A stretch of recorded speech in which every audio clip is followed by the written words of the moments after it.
I left Valentine, Nebraska, which is kind of one of the cooler, bigger towns in Nebraska that I came across. And first of all, Nebraska is probably the most least populated state, least densely populated, at least the route I took, where I didn't see a home or a house or anything for a long, long while. The towns were tiny and often shut down. And if you're riding on two wheels, you're worried about gas, you're getting cold, you see thunderstorms forming ahead of you, and you're setting off from Valentine, Nebraska on this and here's where I'll go into the gratitude, most amazing scooter ride that one could ever experience the next 90 miles. I'll tell you what, it looked like God had paved me a road, and it was almost just for me because there was no traffic, there were no gas stations or houses or anything for roughly 90 miles. There was two towns that both were basically shut down. I think there's a Cody, Nebraska, and it starts with an M. I forget the name, but both of them look like they've been nearly abandoned. I apologize to anybody that lives there, but they weren't bustling metropolises, let me promise you. And anyway, I was riding on these rolling hills and gentle curves. It was windy, and I could complain about the wind, but it was still probably the coolest stretch of road I've ever been on my scooter for an extended period.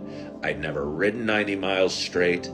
I'd never gone on highways till 2 days ago.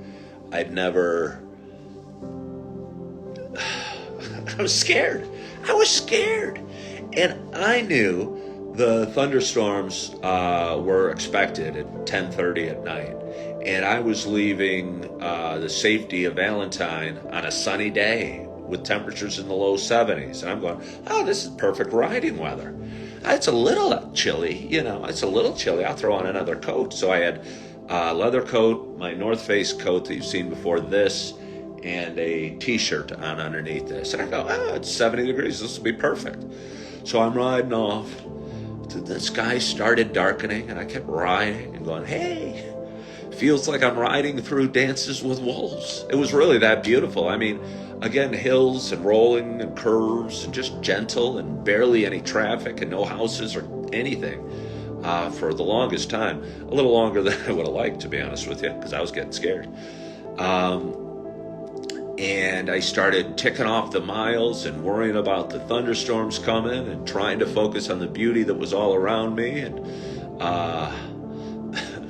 but I was getting scared. There's no doubt about it. And the temperature dropped from the 71, 72 degrees to 51 degrees when I got to Gordon, Nebraska. And let me tell you, at 51 degrees, riding a scooter is a totally different experience and necessity for warm weather riding than I was experiencing at 70 degrees. And I was really, really, really, really cold. Thank you for listening to me bitch for a little bit.